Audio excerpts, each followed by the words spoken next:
Yeah,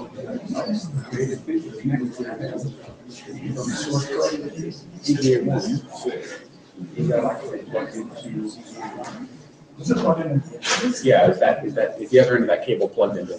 Hold on, it's doing a thing. It's doing a thing.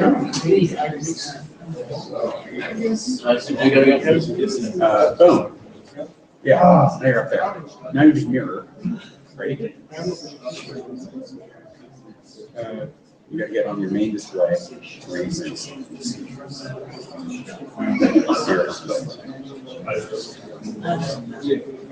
And you're good to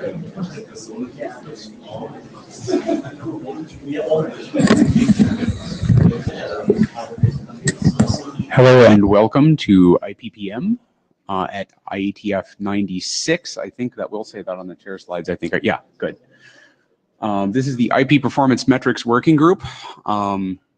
It will be the IP Performance Metrics Working Group, so I hope you're in the right room.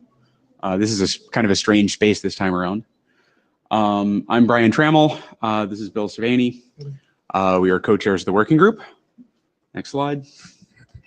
Do you have the little presenter thing? Can I actually do that? Does it work? Not working. Oh, okay. Yeah, we're going to have to do it this way. Yeah. All right. This is an IETF meeting. This is a working group meeting, an IETF meeting. The note well applies. If you have not seen this or read this, please do have a look at the slides. Anything that you say in this room is a contribution to the IETF. If you know about IPR on that, there are rules about how that has to be declared. So congratulations, we've done a bunch of stuff since the last meeting. We've published one RFC, 7799, active, passive, and everything in between. We've got one that's on the way to the IESG, the PDM option draft. So that was, I think, Bill pushed the button on that yesterday because I forgot to push the button. So that's an AD evaluation. So that's what Spencer's over there doing right now, is evaluating.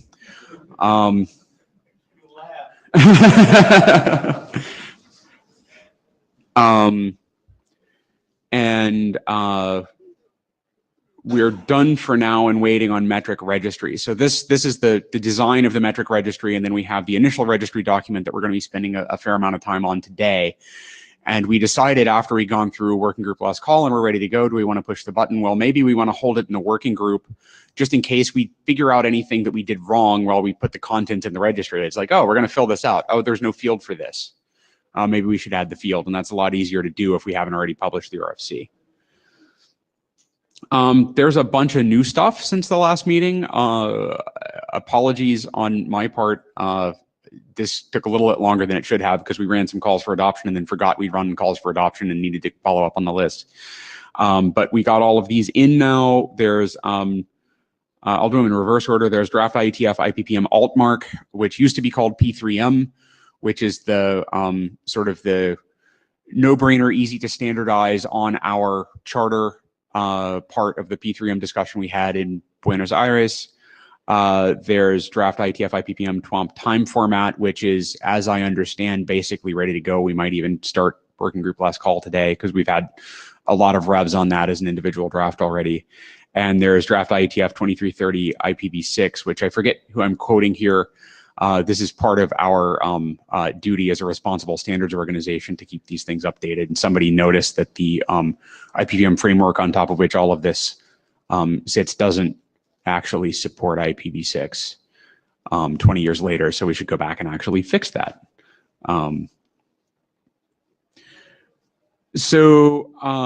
We have a process that we use in this working group that we've been running for a while, and I think it's running relatively well, that we try to reserve the face-to-face time to actually talk about work that's happening in the working group, and we use the mailing list to start discussions about things that might actually be adoptable.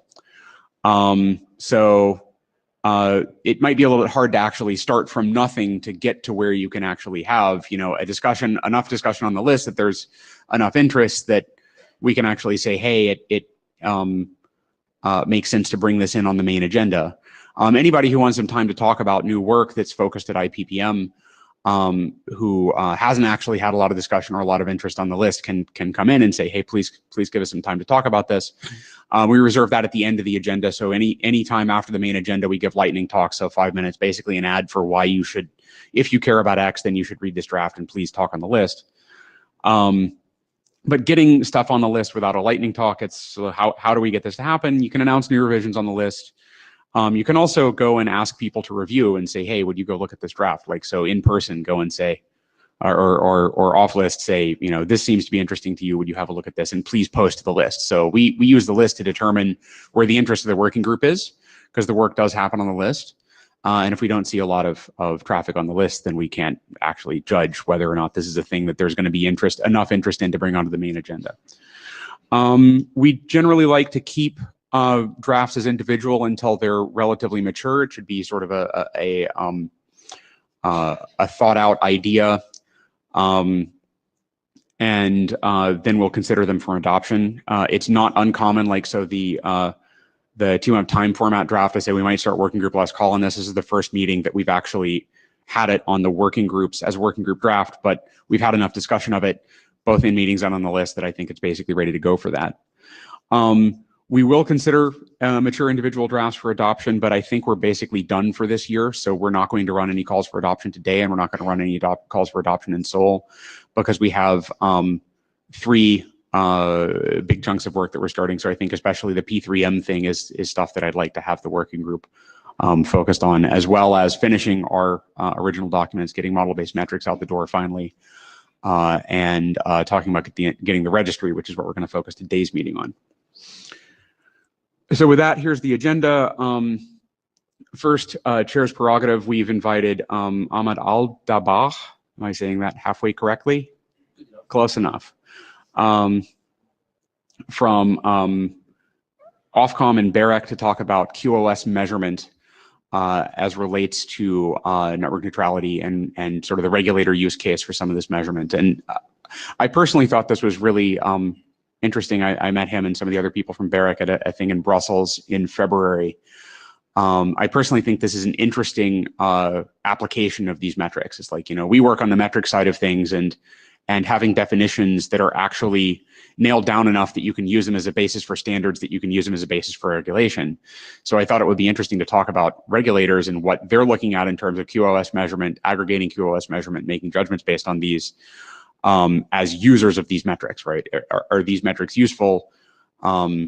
What would be interesting for this QoS use case? And with that, we'll lead into a discussion of the contents of the initial registry. So Al Morton will be talking about the initial registry document, which is half placeholder, like half format placeholder and half, here are some things that we're pretty sure we want, but it's by no means complete yet. We should sort of have more of a discussion about what needs to go into that document here. And then quickly, TWAMP Yang, model-based metrics, 2330 IPv6. So TWAMP Yang model-based metrics are the current working group drafts. We're going to move those closer to working group last call, and then the 3 new working group drafts. And then we have a queue for lightning talks, which we will almost certainly not get to the end of this queue, but this queue is ordered so that people who have never come and talked to us before, or people who, for new work that has not yet been discussed, is at the top of this queue. So we'll definitely get through the first 1 or 2, I think. And I hope to get through the first 3, but beyond the first 3, it seems optimistic. So with that, I'd like to invite up Ahmed to come talk about, and in the pink box, sorry that we couldn't find the meme, and I'll pass around the blue sheets. Okay.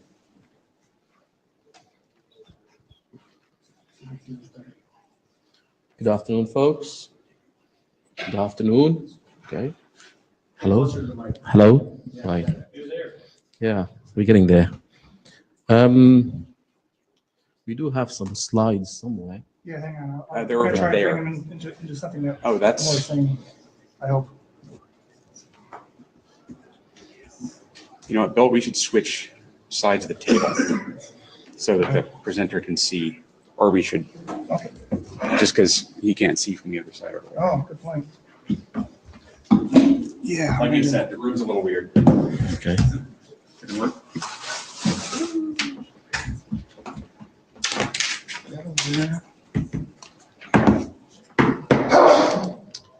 So while we're getting the logistics, my name is Ahmed.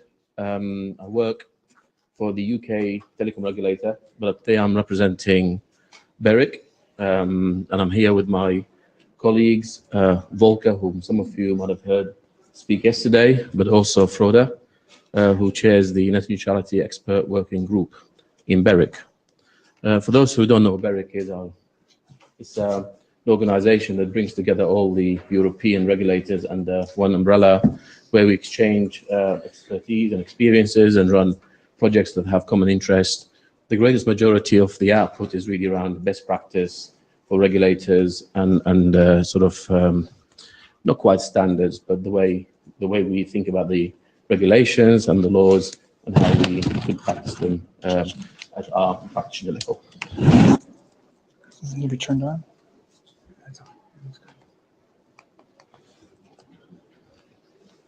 You looking good?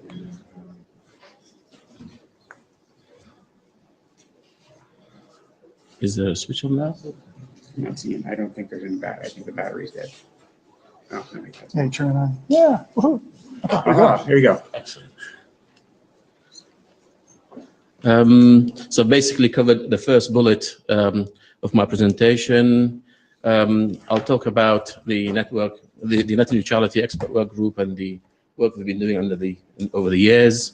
Then I'll talk about the program that we're going to be undertaking this year and next year, some of the challenges and some of the final remarks, and hopefully we can have a discussion about how the IETF might like to get involved. I've covered what BEREC is. This is how we are structured. At the top, there's the board of directors, regulators, which all are head of organizations sit, and at the bottom, where the Net Neutrality Expert Working Group work is, and we all work in that yellow box.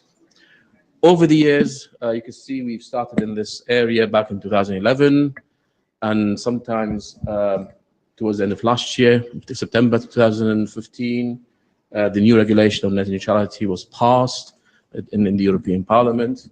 Around that time, we also published, we worked on a document which is about the feasibility of building a measurement system for net neutrality type of work, and also cost measurements. Currently, the guidelines, some of you might be familiar with what's happening there. Yesterday, I think, or the day before, when the consultation was sort of came to an end, and now my colleagues are sifting through all the comments they've received, and the guidelines will be finally published around end of August. The bit of work that I'll be talking about really is in the far box, which is about the next piece of work we'll be undertaking starting in September, which will be looking at some of the specifications for software and hardware and systems that we would need in order to take the guidelines and the regulations further into practice. When we think about the internet, so far we're more focused on the access networks as opposed to the bigger picture. That doesn't mean the core network or further upstream is of no relevance, but this is the access networks have a special regulatory interest, and we think of two kinds of services.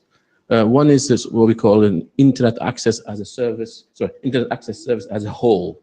This is basically a pipe that delivers connectivity to the end user into the internet. And specialized services are those services which are provisioned by the access network provider, the operator. Things like telephony, things like IPTV, and the likes.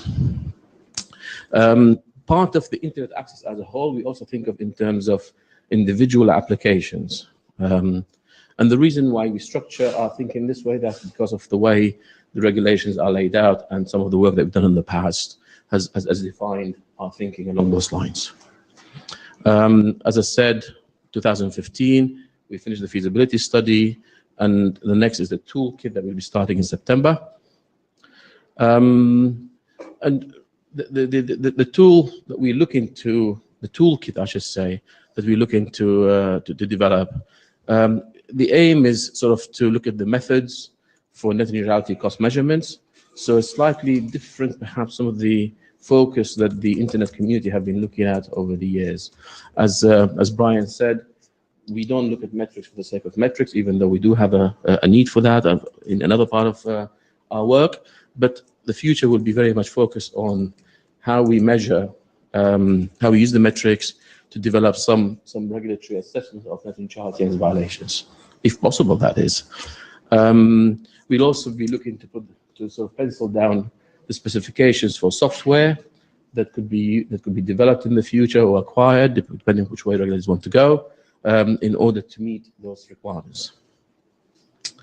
And whatever work we do will go to the Board of Regulators for approval.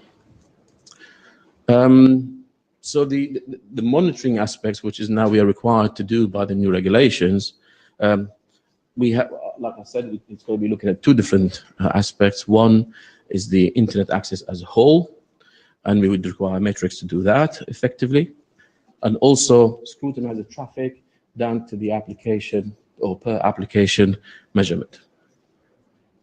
We also are thinking around the multi-NRA type of system where the NRAs, that's the National Regulatory Authorities, another word for regulators, the way we can collaborate amongst each other, either with a sort of a measurements, sort of some sort of a multi-NRA system or otherwise, or it could be more around sort of harmonization of metrics and methods for measuring those metrics. We've always said that we want to adopt standards. We're not a standards body. That's why we are reaching out to the wider community. The IETF is one, for informing us on what standards that we should use and which one we should trust. I talked about the harmonization a little bit. One of the things that we regulators can do, and remember there are 28 states in Europe. There's a lot of variations between how different regulators measure the same metric, never mind the set of metrics. And even if you probably have noticed, if you, for example, use OCLA or another test measurement speed, so another measurement speed, speed measurement tool, you'd find they give you different answers to the same question, and that's something we regulators are trying to sort of get over and maybe hopefully reach a point where we can measure the same metric in a repeatable sort of way. In the past, we found that there wasn't really a best tool for one particular metric. Different tools behave differently, and this is feeding into our need for trust. And at the moment, some of these tools we just can't trust to do the job for us. There's also a question on what is best practice. We can talk about measurement of speed, but where would the client have to be? Where would the server needs to be within the internet sort of architecture? There is the area of traffic management, which is now, of course, we are going to be looking at itself a much more, take a much more deeper interest in, let's say. When we looked at the tools that are available over the shelf, if you like, in the open source community, what we found was some of them weren't fit for our purpose. Others were giving unpredictable results. Others were predicting things that we knew did not exist in the network, say, for example, in a laboratory type of environment. There's also a question around, if you are undertaking such measurement, how long would you need to be monitoring for before you make a reasonable decision that could potentially stand in a court of law? Are we talking about millisecond resolution, second, minutes, hours, days, months? We don't know. We simply just don't know. Don't have that answer. Also, there's something about sampling here. Given that this new area of research is just spring out, how many, if we look into, say, for example, test a particular operator, how many samples, how many places in the network do we need to be looking at? So this is about sort of like geographic distribution, perhaps, geographic sampling, time sampling, all of these questions that keep coming up and we have no answers for at the moment, and hopefully perhaps some of the experts here can shed the light. We do appreciate that there are different approaches. There's the crowd-sourced approach, which is becoming very popular these days, probably because of the fact that it's very cheap. But we also appreciate that sometimes we do have a need for hardware, specialized probe-based testing, and we're not qualifying. Well, we think probably the hardware base is much more trustworthy, but we're not also knocking down the crowdsourced software-based approach because of its ability to cast the clients further afield and on the sort of bigger scale. Some of the challenges that we are very much faced with when we do this kind of work within the regulatory world: privacy. That's number one. It comes up every time. System governance. If we start talking about sort of a multi-NRA system, where does the responsibility lies? How do we evolve the system? How do you operate it? Who holds the key? Because of the way we have been working historically, we believe the solution will be sort of along the lines of distributed systems. So each NRA will have their own independent measurement system in theory, but there's some interoperability between the different NRA system in order to exchange some measurements or some information that we regulators need amongst ourselves. Once we talk about that, then there's the problem of common data structures. You can't have interoperability at the information level without some sort of common data structures. And something of perhaps very much paramount important to us is system security and data integrity. We can't do measurements that subsequently could be manipulated. So over the years, we published a lot of our work has been published on our website. They're all accessible from our website.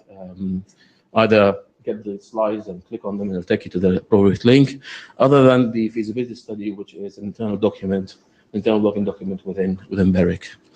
I guess this is really what we wanted to say here. We've come to this forum really to reach out to the, if you like, the technical community, the experts in this field, and we are seeking some sort of input, or we feel that the IETF should have a voice, should have an input, should have an opinion about how we could go forward in the future. We may not necessarily adopt it, but we probably would. I don't know. We'll have to see. And I'll leave the discussion open for everybody to contribute. Thank you very much. Thank you, Ahmed. So we have a couple of minutes for questions, or we can go straight into the discussion of the initial registry. Hi, Mike Ackerman. Good Mike. presentation, by the way. Is it fair to ask what level of information you collect from your various sources? Is it packet level? Is it application? What kind of level of detail are you looking for? So we measure speed, we measure latency at the IPPM. I guess I'm looking for, like, how would you measure that? That's the question we're asking here. Oh, okay. That's part of the question. That's a good point, actually, because different NRAs have been adopting different techniques for measurement. So one of our if you like, aspirations is to converge and harmonize the regulators. But if you're going to harmonize and converge the regulators into a particular set of measurement metrics or methodologies, we need to know what those are. Yeah, with a reasonable certainty, if you like. Hello, Luis Contreras from Telefónica. My question is, at the time of measurement services for content providers, that Mic lines are closed. that they. No, it's good. Yeah. Sorry, can you start again? Go ahead. Yeah. Sorry. At the time of measurement services from content providers that at the end had the decision of delivering the content from different points in the network. So how do you can deal with this difference? Because probably one service provider could be served from one content provider in one way and to other service provider being served in a different way. So how far you can compare the results if you cannot pre-select the point from where the content is delivered Sure. to? So this is why we possibly one of the reasons why I've been from a technical point of view, why we've been focused on the access leg only. What you're talking about is perhaps further afield. you're looking at the sort of internet exchange points, the CDNs, and maybe as far as HQ in some cases. So the question is here is, should we be looking at normal live traffic, say, I don't know, some OTT video service, or should we be emulating these in some sort of way and inject it into the access network, say, for example, from a peering point or some internet exchange point? So that's also part of the question here. In the past, we've advocated that the service perhaps should be in some public exchange points, but if there is a better way, then we'll be open to it. I'm Rüdiger Geib, Deutsche Telekom. Did you consider activities, how to detect background traffic, tampering with your measurement, and all of these kinds of errors? So we have recognized that there's a potential for tampering with traffic and maybe some sort of operator fine-tuning, but we don't know how to protect against that. Yeah.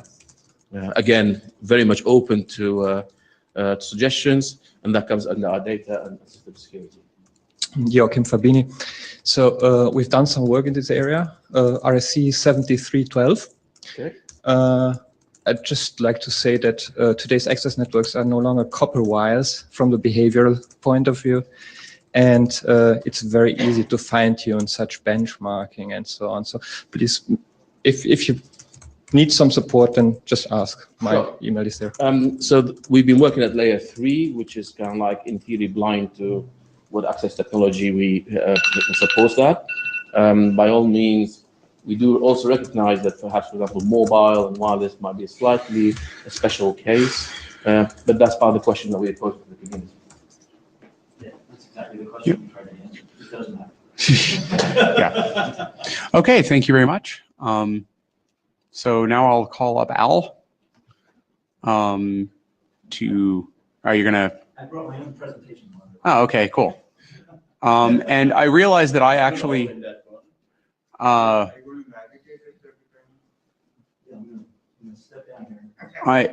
You got to stay in the pink box, Al. Yeah. I can't guarantee your safety. I would love to be. It's not that I won't guarantee your safety. I really can't.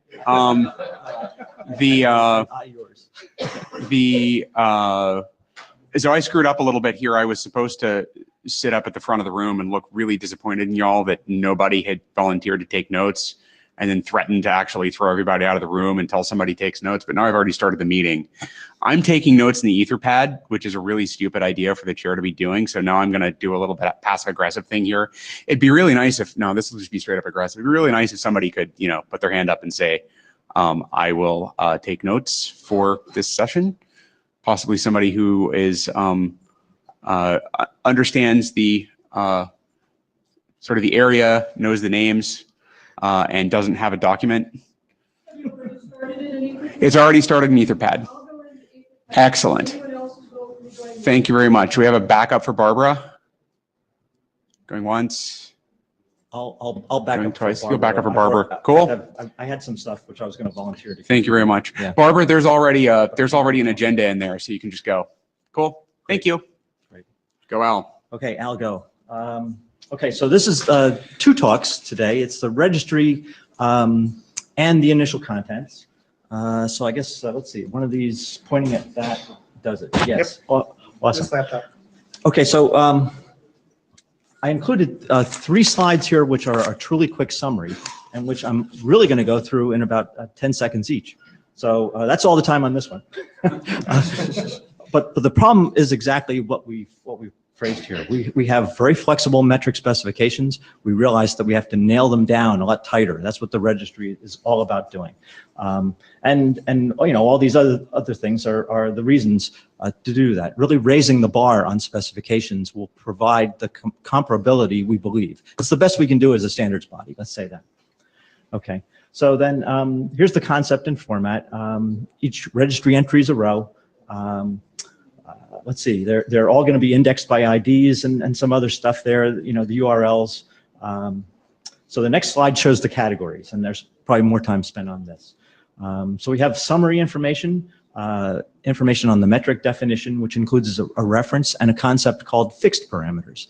These are the input factors to the metric which are fixed in the registry. For example, the timeout, the amount of time you're going to wait for a lost packet and declare it lost, or it's within the delay window of receiving a packet.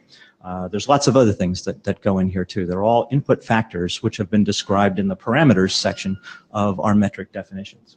So then jumping down to the next one, we also have runtime parameters. It makes sense to leave some of these open for runtime. The most obvious ones there are the source IP and the destination IP for packet measurements. But there are others that can be left open there too. There could be the stream characteristics, but they could be fixed. So there's always going to be interaction between runtime and fixed parameters.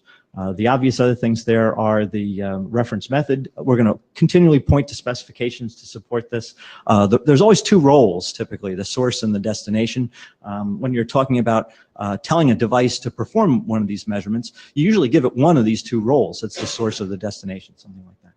So then we specify one form of output. This is a full combinatorial specification of the metric. So for example, if you want mean delay, that's one metric entry. If you want the standard deviation, that's another one. It may have a lot of duplicate column entries, but it's now called out as a separate metric.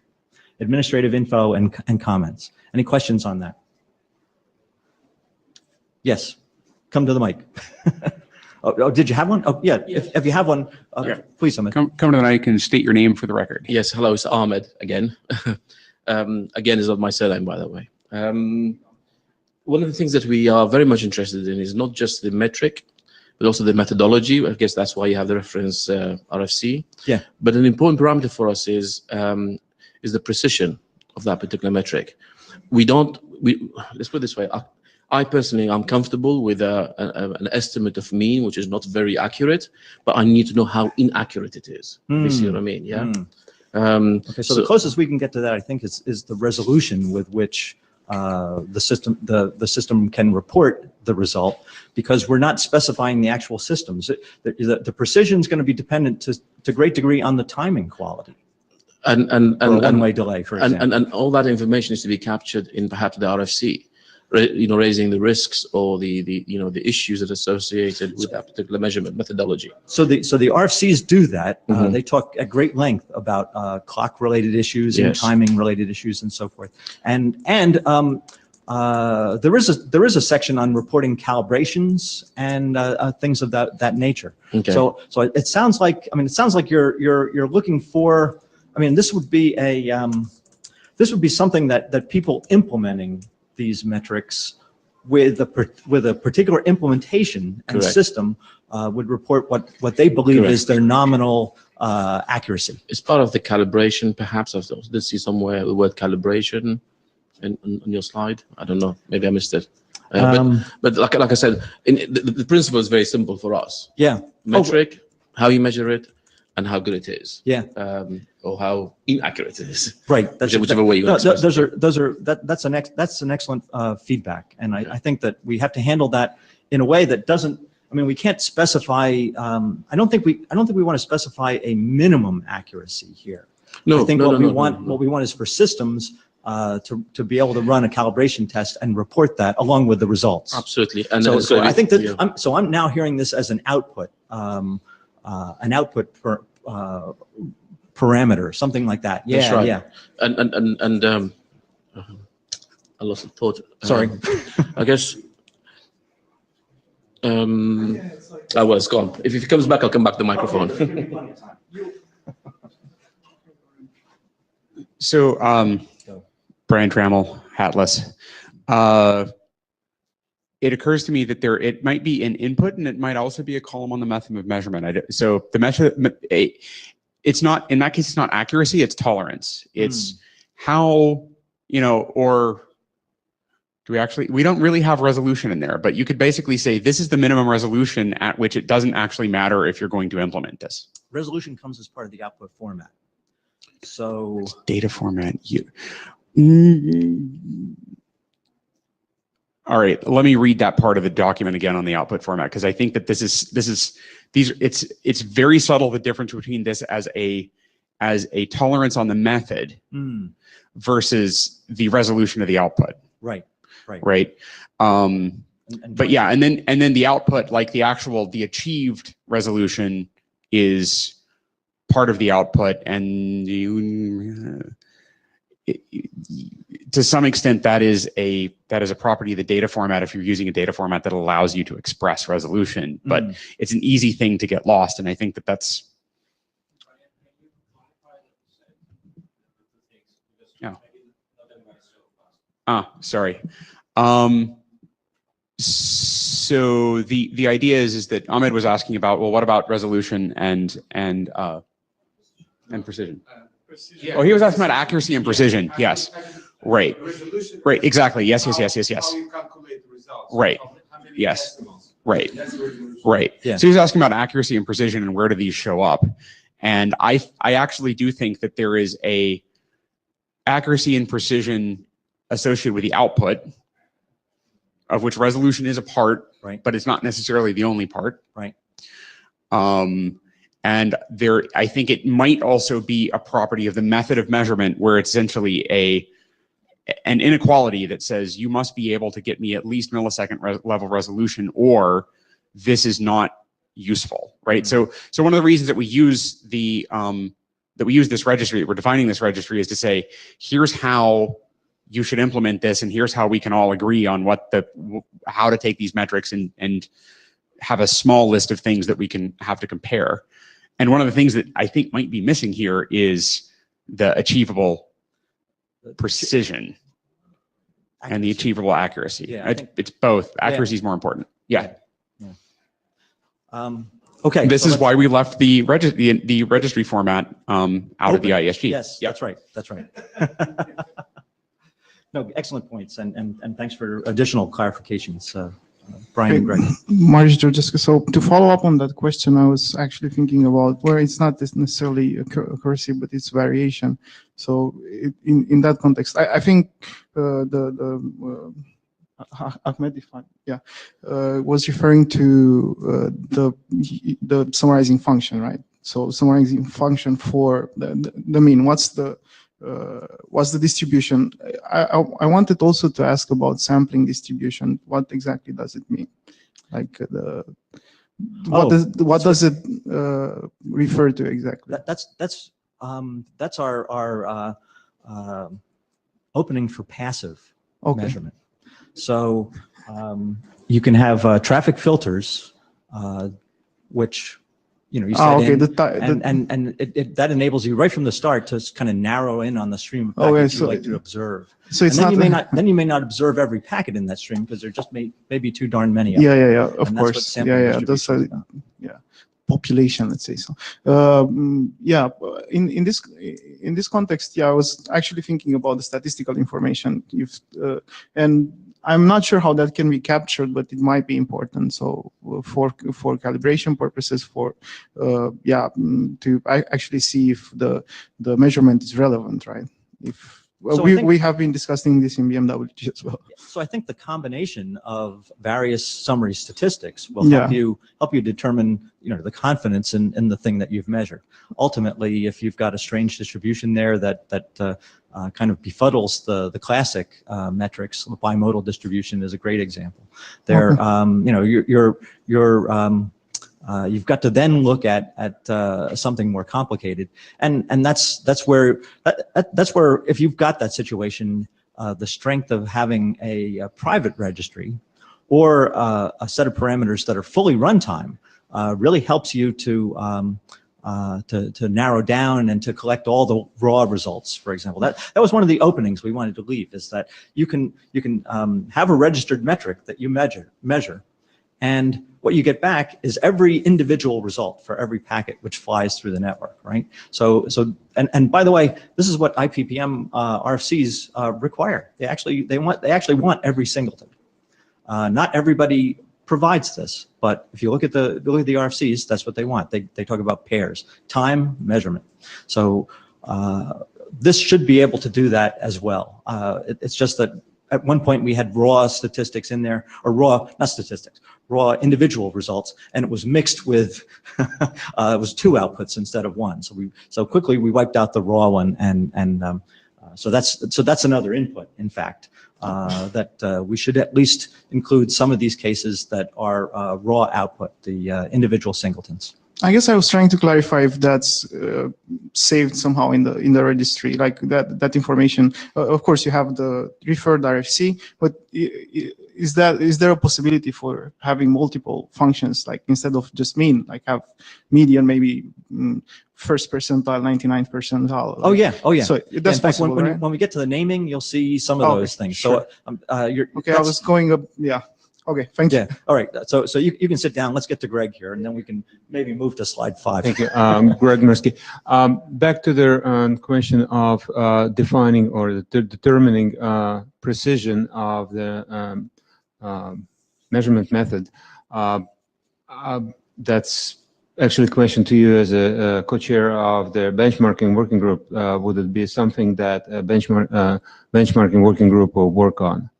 Well, I think that's out of scope for this topic. But, Yeah, that sounds like an excellent question for BMWG. Yeah, and so our meeting's tomorrow. I'm sorry about that, Greg. No. The short answer is yes, it's a repeatability for us. But RFC 2330 describes these terms: precision, resolution. Look at the framework. That's where the answers are. I didn't particularly like all the terms they chose, but those are the ones we're living with. All right. Yeah. Okay. Looks like we moved on here. So, in talking about the registry draft updates, this is what's actually happened to the registry since we talked about it. We've now referring to the definitions in RFC 7799 for active, passive, and hybrid. So now you can name those as part of the naming scheme. We've definitely got the URI column in there, and it includes a URL to a human readable entry. Let's see, we're still working on the details of this with IANA. In fact, when I saw Michelle Cotton just as the meeting was starting, she went, "Al," and then realized she hadn't sent me any comments on this draft. And so there was an immediate apology, but they realized that this is a big nut to crack that's coming their way, and early review is going to be valuable. They certainly appreciate that. So we're going to get IANA feedback on this as well. That's another reason to hold it up from publication. So let's see. So we added hybrid as a naming element as well. So that kind of falls into the rest of it there. It's kind of a little bit of a duplication, but that's okay. Oh, I got a job for you, Spencer. All right, so here's not yet. Hold on. Boom. So way back in section 10, it was like the security section. When we've talked about private registries, and in talking about them, we've encouraged folks to use the same registry schema that we're using here, so that if someday you want to take a metric out of your private registry and pull it into the main registry or the IANA registry, it simplifies that process, right? And also it encourages you to look at the previous standardized registry entries to get an idea of the kind of detail that's going to be necessary in order to accomplish this. So, but the initial point here is, do we insert private, PRIV, as a prefix to the total name? And you probably want to see what the names look like before deciding this. So, but I think that's a reasonable thing to do, and it means that you can pull that prefix off, and ultimately, if you've done a good job with specification, you can move your registry right into the IANA registry at some point in the future. So. Okay, so then we had this naming scheme, and it started out with the kind of the method, which was active or passive. Now that would be hybrid, the layers and all sorts of stuff. I'm going to skip over this because that's not what we're using anymore. Spencer? Hit the, perfect, you did great. So here's the naming scheme. I'm naming it the Buenos Aires scheme because that's where we came up with it. And so it starts out with a metric type, a metric method, and then a number of subtypes for method, of which there can be a large number if you want to truly go into lots of details here in the name. So then the specification that describes the metric, the clarification there is that's the RFC where this where this particular registry entry is defined. It's not the long list of RFCs that provide the references which would appear in the format, which I just showed you a few slides ago. So then we have the units of measurement and the output format, which is both the metric and the resolution and all sorts of things related to that. So then we have metric types, round-trip delay, one-way PDV. There are going to be more of these. There's no question about that. Active, passive, hybrid type 1. If you look in that RFC, there are different types of hybrid. Type 2 and spatial metrics is another. So the subtypes, include the protocol layers. They include the sampling, basically the stream characteristics of Poisson or periodic. And you can have, the RC that I mentioned there. The units are, seconds, ratio, and percent. Those are the names we've come up with so far. Then here's from Marius. Here's all the statistics that we've considered and included so far. Now, of course, there can be more, and that's why maybe we'll have additional. I mean, IANA may come back and say we want you guys to have a sub registry for each one of these categories, and let's let them say that if they want it. I think it maybe in the end it may not be a bad idea. So please, Marius. Yeah, Marius Georgescu. So yeah, from my perspective, it looks good. Yeah, singleton, minimum, maximum, mean, median, standard deviation. I don't know about bimodal distributions, but I think this should be enough essentially to understand at least if there's a problem with the distribution. Yeah. All right. Thanks. All right. So then those are basically the candidates. Yeah. Okay. Please, Spencer. Okay. So now we're trying out the Buenos Aires names. And in the initial contents draft, we have 5 or 6 metrics there, and so this is what they look like for a round-trip delay specification, which is an active measurement, which is UDP, which uses Poisson distribution. It's going to have an RFC that specifies it. It comes out in units of seconds, and why? Because it's the 95th percentile of the distribution. All right. So, comment. This is probably diving, Brian Trammell, Atlas. It's probably driving way down a rabbit hole, but you're showing strings with underscores in them, so you started it. Yeah. Having worked on systems kind of like this in the past, one of the things that people like doing is having code that writes code that writes code. That writes code. So having identifiers that won't parse in most programming language, as identifiers as in most programming languages might cause problems. So that percent sign in there might be but okay. Because but I'm making a second point there as well. The hidden point is that these variable names are so long that no one will ever use them unless they're automatically generated. Right. These are not very, I mean, like in terms of names for things, these are not extremely useful for humans. They're more useful for humans than here's a paragraph of text and all of the information in the registry. But yeah, these look like things that then you're going to have a string and you're going to do a string comparison somewhere. Or you're going to have code that gets automatically generated somewhere, and that's probably fine. But in the choice of naming things this way, and I don't think there's any other thing we can do. I think we should just realize that we're now in an architecture where everything is automated.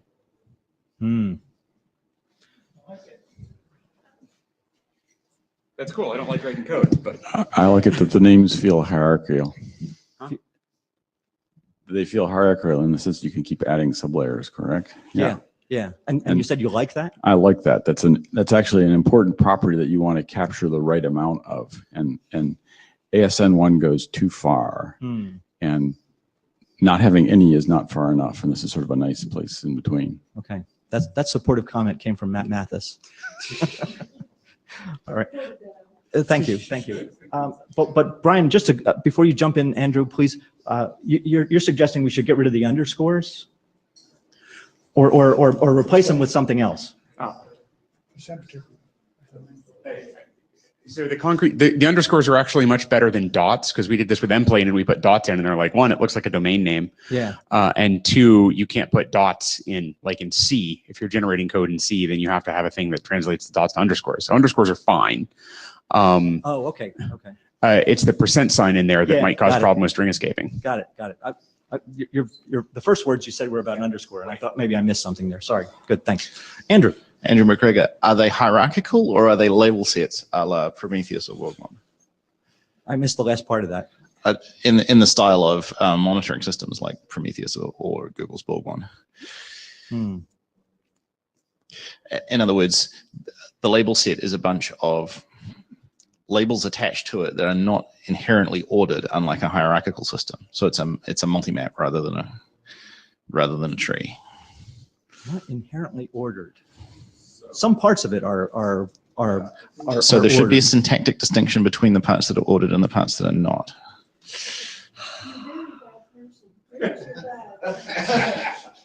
Sorry, I'm lost.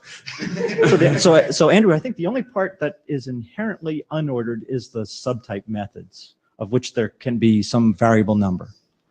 And then, you might have, instead of, this could have been titled Poisson UDP instead of UDP Poisson, that kind of thing. And so there should be a syntactic difference to indicate that. I don't know how you do that. Oh, great. Throw the problem down. So well, go home and think about it. All right. You have a long plane ride. we have a remote speaker in the virtual queue, Inky, or I forget the names of the ghosts over there.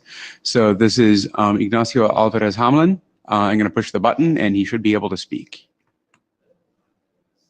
Go ahead. Hi. I would like to ask, because I see there is UDP Poisson and UDP payload. It seems that UDP modifies Poisson and UDP modifies payload. I mean, this should be some kind of unified field. I mean, it's not clear if you use always underscore to separate different fields, or in this case, these fields are connected. You know. Yeah. In fact, Ignacio, what I'm suddenly realizing here is I grabbed these. I guess I grabbed these names, and I accidentally repeated UDP there, so that shouldn't have happened. And payload and the number which follows, I'm sort of thinking that should have been one term. And actually, after I submitted the draft, I realized I should probably put a big B behind the payload size, which indicates this is in bytes, not bits. So I appreciate that. That's a great comment. It's something I had partially intended to fix, but had to live with what I submitted. Thanks. Yeah. Okay. Cool. Thank you. Thank you. How are we doing on time? Not great, but okay, 1 minute. Look. There's lots of intent to provide input on the naming. So let's continue to work that on the list or in the hallways here in Berlin. And let's quickly move on to something else, which is the initial registry entries. Thank you, Spencer. And one more time. Oh, this is working great. So I'm seeking feedback on the current. Yeah. Yeah, I will. I'll go right there, right now. Let's see. We're still seeking feedback on the current contents. What else we could add in terms of metrics? And in fact, you don't have to do this, but back to here. I mean, this is what we've currently got in there. Notice a few things are missing here, right? One is loss. We definitely need loss in there. Oh, that's right. Okay, so section 4 and 5 have been updated with the kind of the new expanded format with very careful naming and so forth. And then and we added IPv6 examples because Fred Baker sent a bot at all of us in Buenos Aires to remind us to do that. So I think here's what we need to add. Loss, I mentioned. Trace route.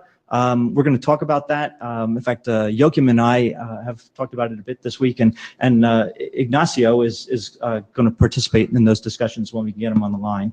We need to nail that down, I think. It came up in a LMAP comment that ICMP ping, that people want that in there. Linda Dunbar, and Jürgen suggested, this might be a registry entry, and so we have to follow up on that. Tiziano Ionta had some good comments, but it was mostly about, what's really fixed or runtime here, and if I'm not doing it this way, do I have to change? And in general, the answer is it's an opportunity for the private registries. So thanks for that. All right, so any new metrics other than the ones I mentioned? I don't see anybody running the mic. So next step, we got to discuss and close the open issues, many of which were raised today. Naming, we're still working on. Al's got to update sections greater than 5 with the sort of the expanded registry entries that pick up the formats that we've sort of agreed on here. And I think that does it. Thank you very much, everyone. Thank you. So I'm actually going to say this without taking my hat off. I think that there's one big giant one missing, which actually, so when I went and gave my talk, which is how I met all of the Barrett guys, about what we haven't done yet. And the big one that everyone cares about that we haven't done yet is bulk transfer capacity. Yeah. Speed. And it would be interesting to see, since I'm sure that's where a lot of your demand on just sort of like, when you say QoS, it's just straight up undifferentiated, what's the speed, how tests for that, like it's not the speed X minus speed Y or speed X over speed Y, but just speed X and speed Y, the speed given this test or these test conditions could be, with model-based metrics. Yeah. Could be expressed using this. I think it should be one of the ones in the initial registry. So the answer is, before Matt gets to this, I think the answer is describing the stream. Yep. And then its loss and delay. Right. Round trip time. Yeah. Matt. Matt Mathis, author in model-based metrics, that we'll be talking about in a second. Actually, model-based metrics have another parameter that it's a two-dimensional metric. And this is actually something that other registries have fallen down on. And I will take it as an action item to think about specifically how to represent model-based metrics in this framework. We'll do that together. Excellent. Cool. Sounds like fun. Yes. Thanks. All right. All right. So next is Kostas, who has more than 3 minutes. We will find out.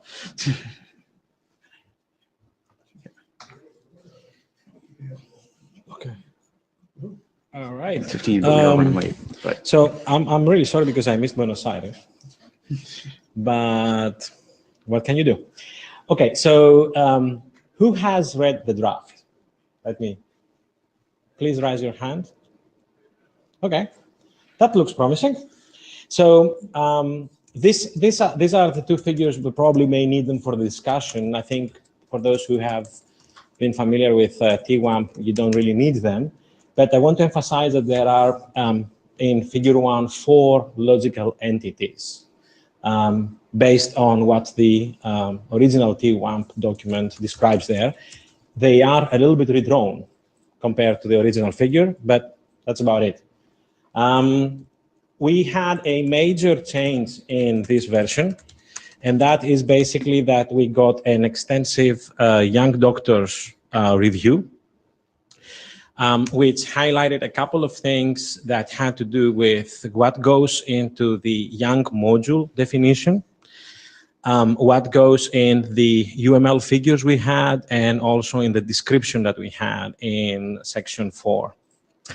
And some things actually proved that they were a little bit contradictory, as you will see, and Mah has replied to that review, one of the co-authors, obviously. And one of the things was that, in Yang, it appeared like a mast, while we had a should, and so on.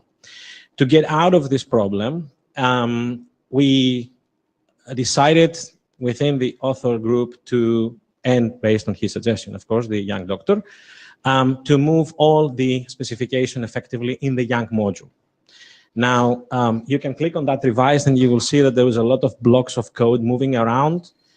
There was also some optimization fixes and so on in the Yang module per se, and also some renaming of things. I think now it looks definitely more elegant, at least on the young tree, and I think it's quite more clear. That said, this basically implies that a lot of the protocol stuff that was in section 3 and 4, actually now they have been into the young module. So we think that it's still a very good idea to keep the UML diagrams, although there is a repetition because you have the young 3, you have the young module. However, for people who are coming from a protocol perspective, T1 perspective, and they're familiar with that, we find that that's probably much easier to read. More people are familiar with UML diagrams than they are with young tree. So maybe in 10 years that will be different, but that's about it. So all of this meant significant editing on the document here and there to try to, get rid of any kind of duplication and so on. So consistency checks and stuff. And that meant also that sections 3 and 4, again, based on the review we got, we are considerably shorter now. And as I said, the authoritative specification of the T1 data model is actually in section 5 now. I hope that. I think we got the same comment from Fred Baker about adding IPv6. So we complied with that, so that you can see also in the diff. And now we have security considerations, sections filled in. So maybe some security experts may want to have a look at that as well. And we had a little bit of a discussion also from a young person's perspective. In this case, was a doctor. They perceive that the operational commands is part and parcel if you're going to define the young data model. So in that sense, the comment was that maybe the value of this is diminished if you don't have operational commands. Our feeling is that basically, if that's not part of the base protocol, we cannot really have a data model for that. So if we go and we define the operational commands and so on, then obviously we can do that in Yang as well. Now, if for those who didn't read the draft, you will remember that in figure 1, there are 2 unlabeled links, and that's on purpose. And that's basically where you would have the operational commands and so on. So for this purpose, we did have a little bit more text in the main document and a short, Appendix B, I think it is, that gives a little bit more background into that. So I don't know, does anybody have a strong feeling about operational commands for this?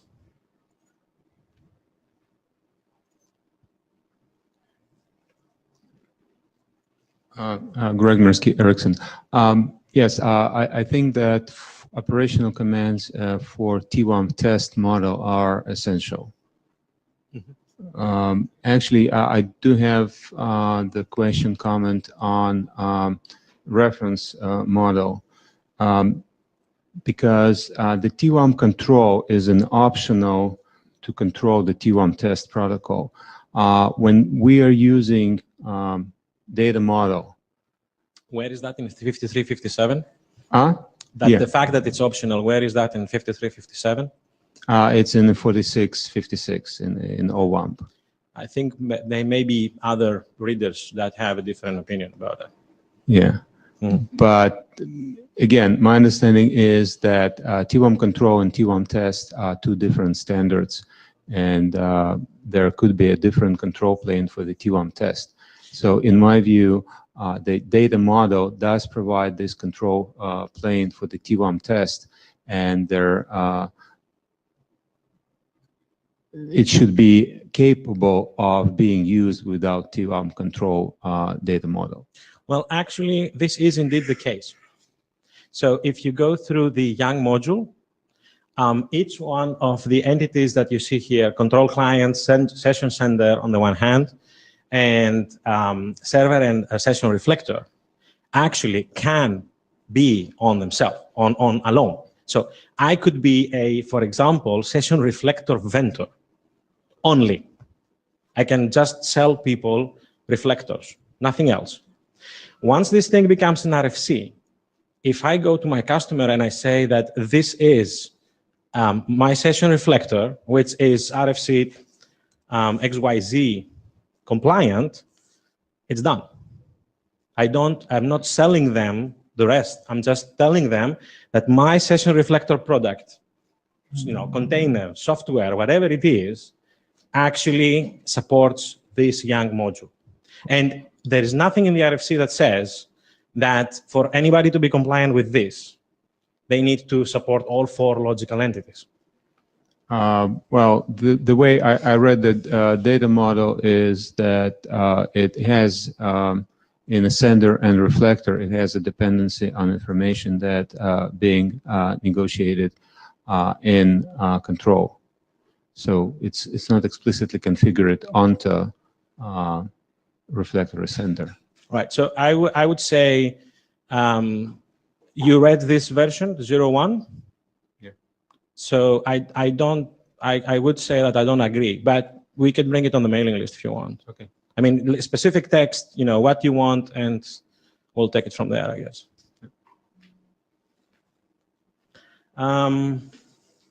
Right. And I think I'm on time, huh? Hey, you see, you conditioned me to 3-minute talks. Yeah. I'm done in 7, including discussion. So way forward, I think the document has benefited a lot from your reviews. We would definitely like people to have a look at the Yang module and so on. Obviously, it passes validation and so on, but checking against your implementations would be interesting, and that would give us some feedback back to the discussion we were having before the session started. And I think probably after the changes, hopefully, given the amount of bandwidth that young doctors have these days, we will be able to get a second round review, let's say. There was, for example, an issue about how you formulate specific things, et cetera, and it would be good to say, yeah, good, we're done with that. And I think hopefully this could happen in a reasonable amount of time for definition of that. And obviously more review from the working group. So T1 people, so people who have been working in measurements and they're not familiar with Yang should be able to read this document and understand what we're talking about. And that kind of review, I think, has not happened yet. So it would be really nice if we can get 3-4 volunteers in this meeting who could, send back a paragraph or something. I read it, I skimmed through it, and it's good, or that is confusing, or something like that. So we can cover the Yang, base, and we can cover the T1 people base. Can I see a show of hands? How many T1 people are in the room? Okay, thank you for volunteering to review. So that was 4. Right. Yeah. So you all have to review. Al was probably one of them. So yeah. So yeah, that would be really nice. And yeah. So in principle, also, I don't want to play chair here, but we are behind schedule. I think we originally wanted to get done by Buenos Aires. So I hope we're done for Korea. Wasn't it where did that was it the milestone for March? I think. Yeah, it was a milestone for April. Yeah, right. So I'm editing the milestone right now so that Spencer can approve. I know you don't have to approve changes to we're late. Right. So I think November then, right? November. It's when. Yeah. Okay. Everything else is November. So hey, why not? Yep. Okay. Sorry for the delay, but not a problem. We've been later on other stuff. Any other questions? No. Thank you. And with that, model-based metrics.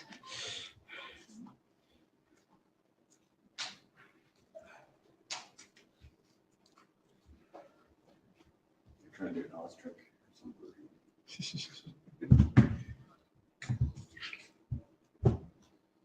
Roger's turn doesn't need to look at this one. Oh, that works.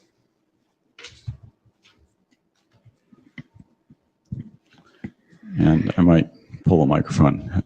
How close do I need to be? Okay, model-based metrics. That's that tile slide, and I don't know why it's.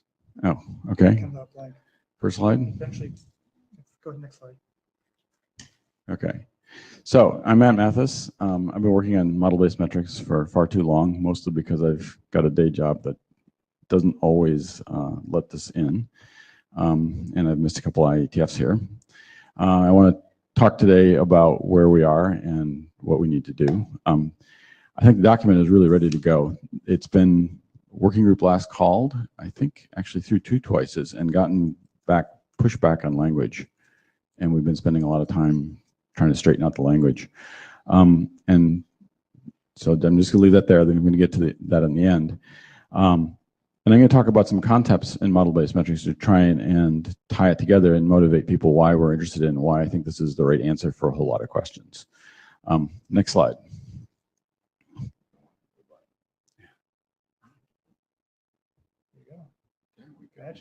That's what I didn't get. Okay. So the idea behind model-based metrics is to derive metrics for measuring the IP layer, the network layer, on the basis of performance targets at the transport layer or at higher layers. And the idea is that you would like to provide performance guarantees to users at fairly high layers, or we were at the time we started this, we were thinking about entirely in terms of bulk transport. But the thing that the ISPs can measure is just IP performance. And they would like to have a way of tying IP performance to transport performance, because they don't want to be on the hook for parts of the system that they don't own. So you want to have IP tests that evaluate sort of the obvious things, the basic raw capacity and the loss ratio, the amount of packet loss you get. And you want to use then authentic traffic patterns, which the transport protocol is likely to generate, to try and measure each of the subpaths under test. And the goal is to construct suites of tests that have the property that if all of the IP tests pass for all of the sections of the end-to-end path, you believe that the transport performance will meet the performance objectives.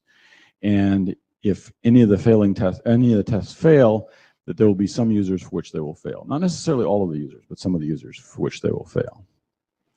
So here's a modeling framework. This is a non-ASCII art version of the diagram in the document.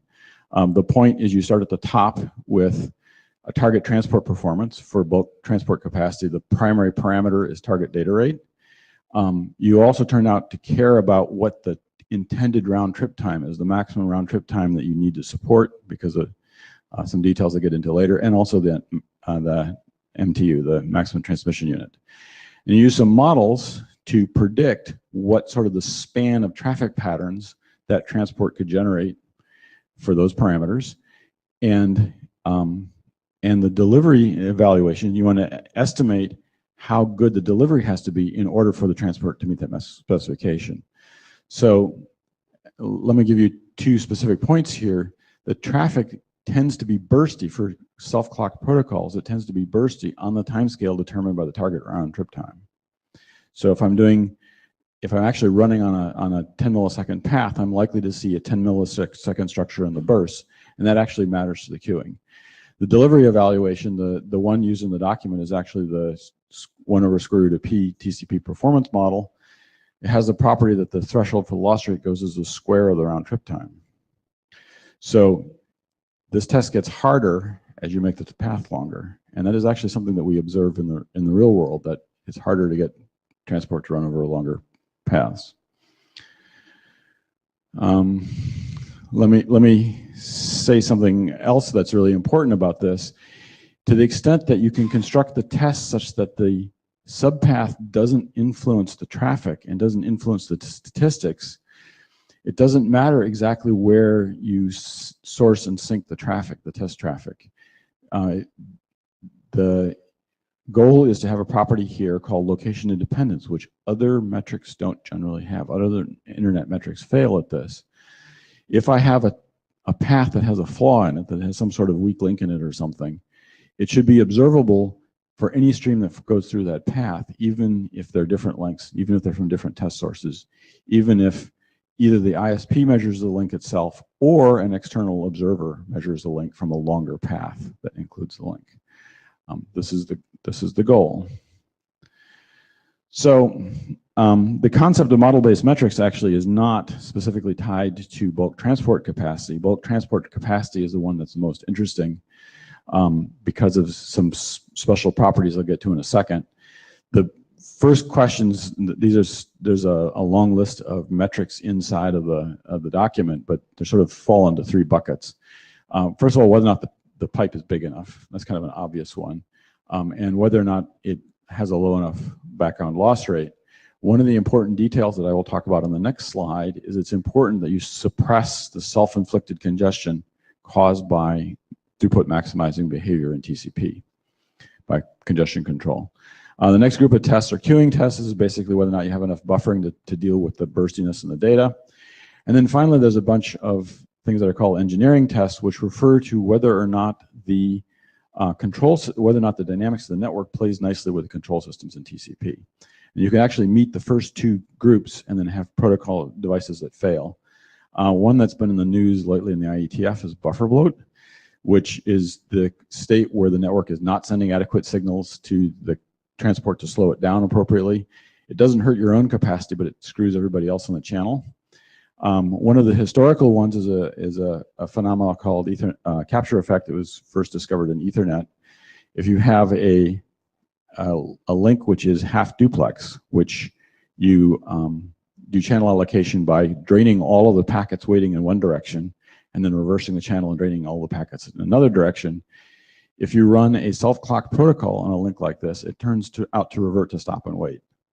And you burn half the performance because of the interaction between the channel allocation and the transport protocol. Anyhow, there's a bunch of tests to look for things that the network sort of has to not do in order for the self-clock protocols using TCP style congestion control to be able to fill the network. They're not really specific to TCP, and they're actually not very even specific to bulk. Many of them are not specific to bulk transport.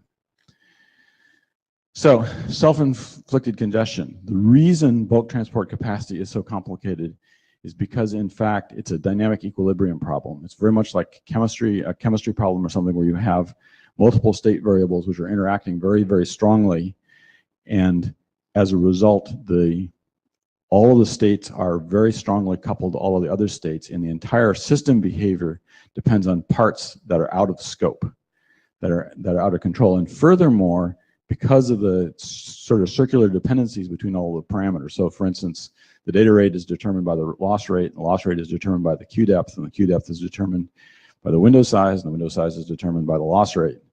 So you have this long loop of dependencies with very complicated behaviors for each piece.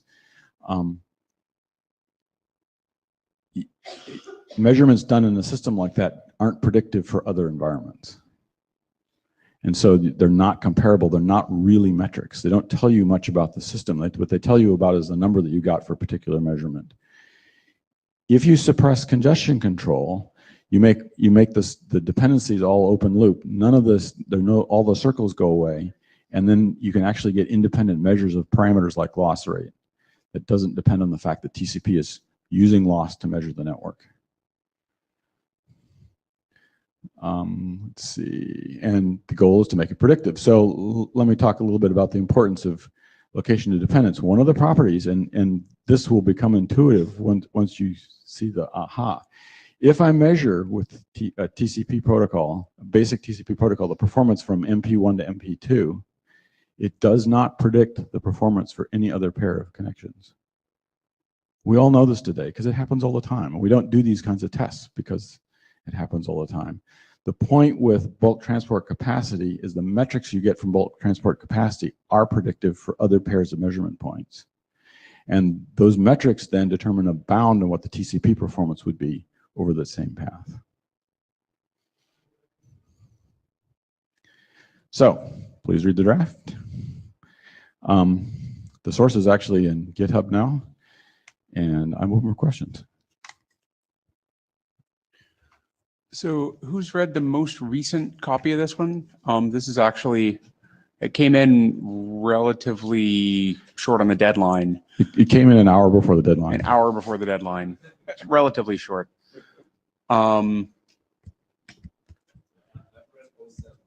All seven. Excellent. 07. Oh, 07. Oh, okay. And the diffs. Okay. Yep. Yeah. Others who've read, I have not yet read the most recent one. I read, what was the second one? We did the second WGLC was 05, right? Probably. So you think it's done? I think it's done. I think it's ready to do a working group last call. Al, do you think it's done? Yeah. It's done enough for other people to read and understand it. Okay. Yeah. We have Ignacio in the queue, so I'm going to bring him in. Red button. Hi again. I would like to ask, because it's a very interesting approach to measure the bulk capacity, but my question is, there are new technologies now, for instance, multiple TCP path and this kind of solution that uses multiple paths to transfer some kind of traffic. And how do you expect to apply these results of your measurements to this kind of technologies? Thank you. I actually hadn't thought about multipath TCP. I have for a long time been thinking about the issue that one of the things that we're running into here is that standard TCP congestion control is running out of scale at the scale that we're using it today in the public internet. I used to work at a supercomputing center, and 10 years ago we ran into the environment. You can't really get TCP to run a gigabit on a long path on sort of off-the-shelf stuff. You gotta do a lot of handcrafting stuff. And we're now in environments where people would like to market gigabit links, and guess what?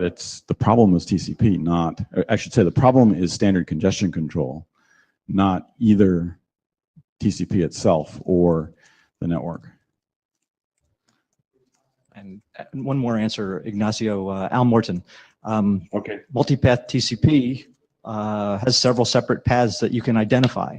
So you could potentially apply this to the paths with the different technologies, with the different RTTs, identify their bottlenecks, and perform this test separately either in parallel or in series to estimate the performance of each of the members of the multipath set. Right. What it would entail is putting a slightly different model in for the model here. Okay. Thank you. And I'll take my hat off real quick and point out that with respect to MPTCP, they're also talking about how these things are coupled, right? So any change in how MPTCP does that changes the model as well, but that's fine. I mean, because the basic metrics that you're doing the measurements on don't change. Yeah, the really key point is to eliminate these circular dependencies, these loop dependencies. Yeah. Fine. Cool. Thank Going you. once. Thank you.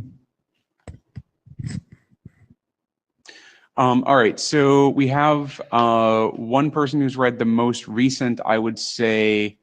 Actually, we're just, in order to motivate it, we're going to go ahead and kick off a working group last call after. We'll say it starts right now. The working group last call on model, the nth working group last call on model-based metrics 07 starts now. We'll follow that up on the list, and we'll have it end. We'll run it for a month just because people take vacation. And I actually already have 3 nits in the draft, but they don't even rise to the level of rolling a draft. They're typographical errors. All right. So I'll also put the GitHub link for people who are so inclined in the working group last call mail so people who actually want to do that via pull request can do that as well. All right. Thank you very much. Joaquin. Hi. Yes, good afternoon. So this is a work that must be done. It's a patch to IPPM RFC 2330. Yes, next slide, please. So probably it's known by now. It wasn't known a few months ago. So exactly 1 year ago, as part of the general review of RFC 2679 bis, Brian Carpenter raised the question that there is no IP version 6 support in RFC 2330. So basically all of our metrics that rely on IP version 6 support currently do not have any support. a small sentence in RFC 2330 says that the version field is 4. Later we will expand, and later is now. So the solution that was adopted was to outsource this the IPv6 support to an own document, because otherwise you would have had the need to change any document and augment any document, any metric that is released. So next slide, please. High-level scope of this of this draft is to highlight these aspects that are specific to IPv6. There are basically 2 items. It's the type P of packets, a specific type that is used for testing, and the standard font packet. Yes, I'll skip over the technical details. Next slide, please. As about the status, we have presented the draft at Yokohama and remotely at Buenos Aires. There's an unanimous consensus that the IPv6 support must be there. We need it. And it has been adopted as working group item in June this year. We have changed just the document title. I hope that Brian is happy with the new one. And also the document name. And yes, next slide, please. Yes, after submitting the last version, we received input from Fred Baker, and thank you very much indeed for this feedback, because it's valuable. Yes, it's a grammar issue that in fact formed is a verb and standard is an adverb, and it should read standardly formed, but yeah, I'm inclined to tend towards standard form for being consistent with the RFC 2330. Anyhow, we'll discuss this on the list. So there was some issues about TTL hop limit, that we can use it also as a metric and as an indicator, because, for instance, in neighbor discovery, we have the TTL must be 255, so we cannot do neighborhood discovery outside the network segment, meaning that this might be a relevant test. We should use it too. So with IPv6, it becomes relevant. Fragmentation in IPv4, the RFC 2330 discourages and prohibits fragmentation. So a valid packet must not be fragmented. With IPv6, there are cases when it is relevant to have a fragmented and to consider a fragmented packet, large video frames, for instance. We will discuss this and include it in the next version of the draft. Then also header compression, we have treated it now. It's suggested to move it to an own separate section, because IPv6 headers and IPv6 compressed headers are 2 separate items. And yes, and the main issue that we have with the current version of the draft is the extension header treatment in intermediate nodes. Right now, there's a heavy discussion in 6man and V6 ops on the treatment of extension headers, whether intermediate nodes can read the extension headers, whether they can change them.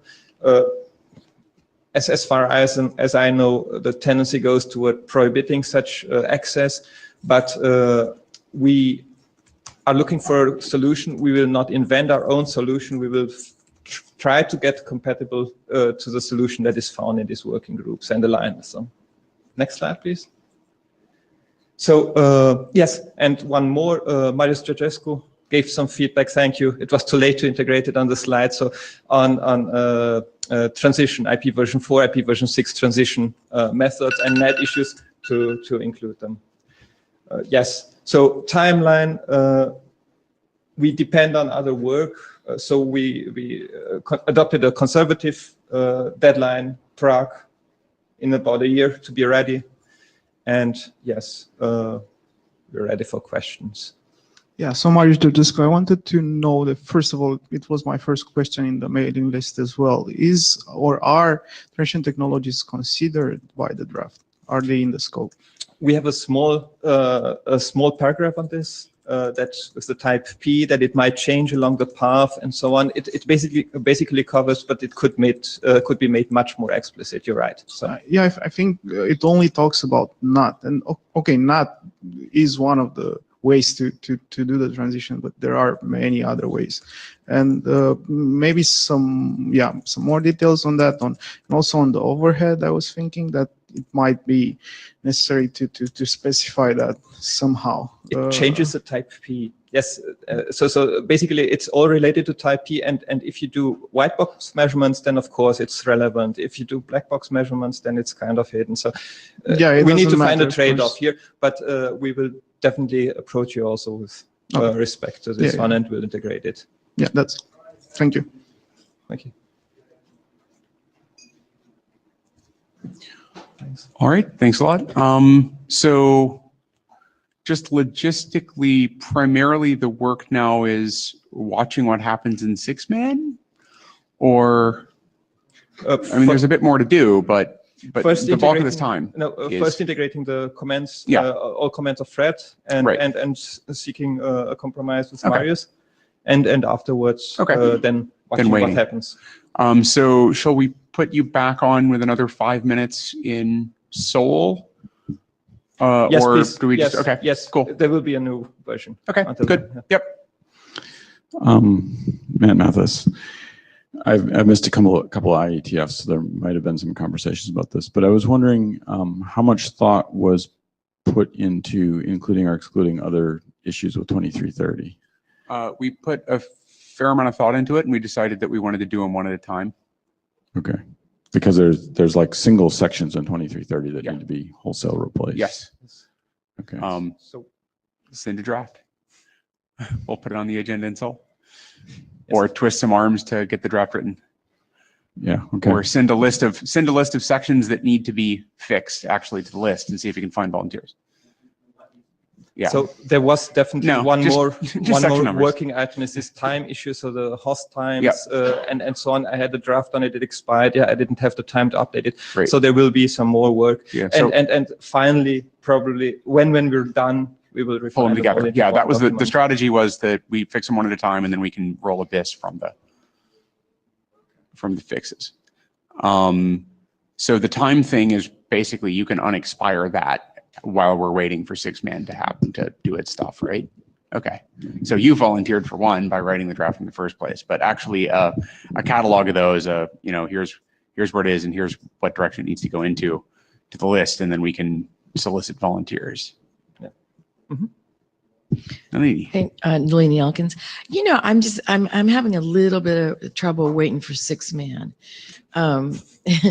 I mean, I wonder if we could figure out some weasel wordy way of saying, we're going to do this according to best practices defined in 2460 or 2460 BIS, or you know what I mean? Some kind of, just so that we can move it along here.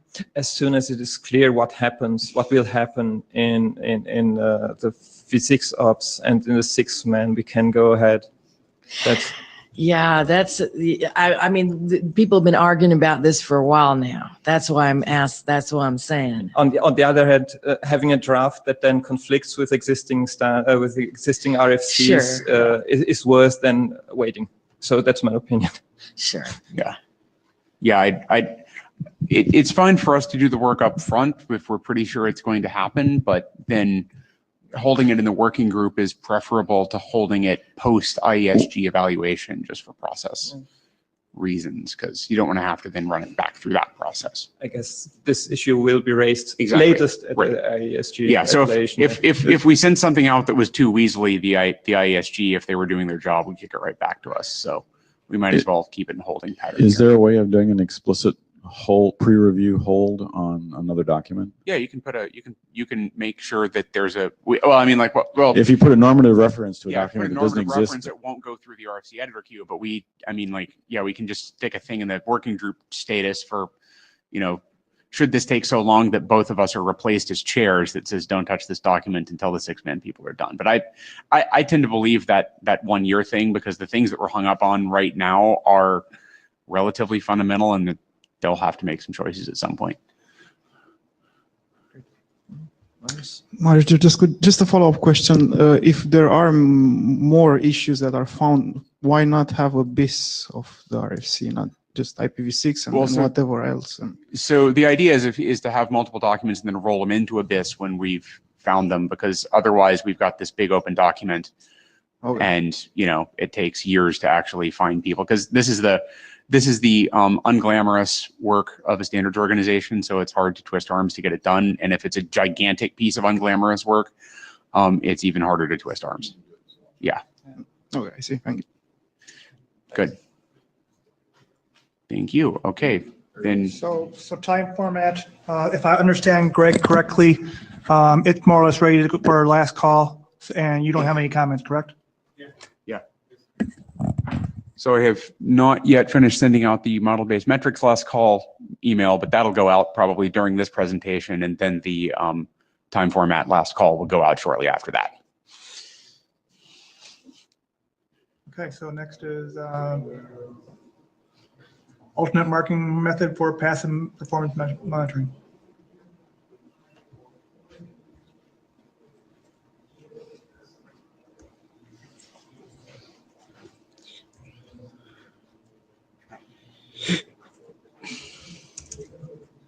To give it upside down. So.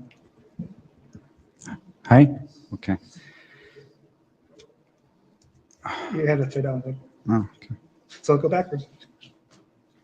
Okay. Okay. This is an update. I'm Giuseppe Fioccola, and this is an update about the recently adopted alternate marking method for passive performance measurement. So we changed the name because the alt mark recall better how this method works, so alternate marking methodology. New authors will be added, be added because of merge between the framework draft and the alt mark draft. So just a short summary about this methodology for who does not know how it works. In general, we make a comparison between the use of OM packets against alternate marking. So the use of OM packets has some disadvantages because it does not work in case of auto order, does not work in case of ECMP because you have to insert the OM packets in the right place. So you need a powerful hardware. But all these advantages are qualities of alternate marking method, because the alternate marking method works in case of out of order and also in case of multi-point flows. In fact, the packet batch boundaries remain still valid, also in case of multi-point, but you have to put together the packet count at the multiple endpoints instead of OM packets that does not work in case of multi-point flow. The same strength of packet loss are for delay and jitter measurement. So we mentioned the average delay technique and double marking methodology for that kind of metric. So you have two marking, the first marking for packet loss and second marking to select one special packet to measure the delay. In this slide, we describe the document change between 0.0 version and 0.1 version. So important modification is the merge between the framework draft and the alt mark draft that we agreed with the working group chair in mailing list. So new section have been added, in particular some consideration about packet reordering, synchronization, and data correlation.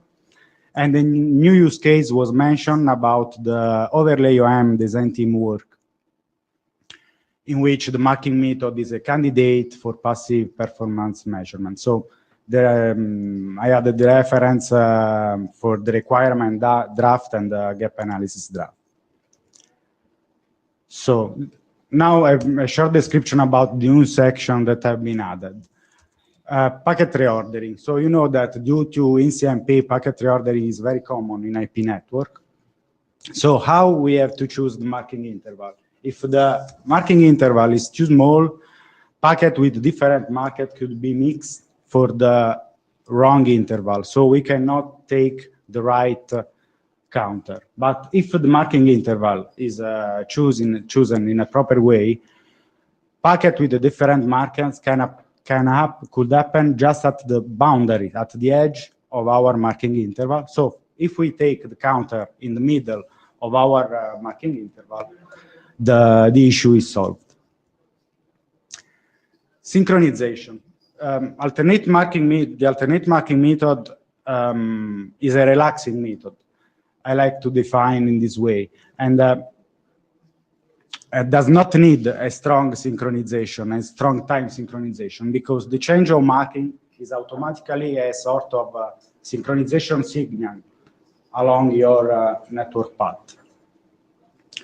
But we have to define a sort of synchronization between the network device, because each network device, and not to confuse the packet batch of the same market with the following packet batches.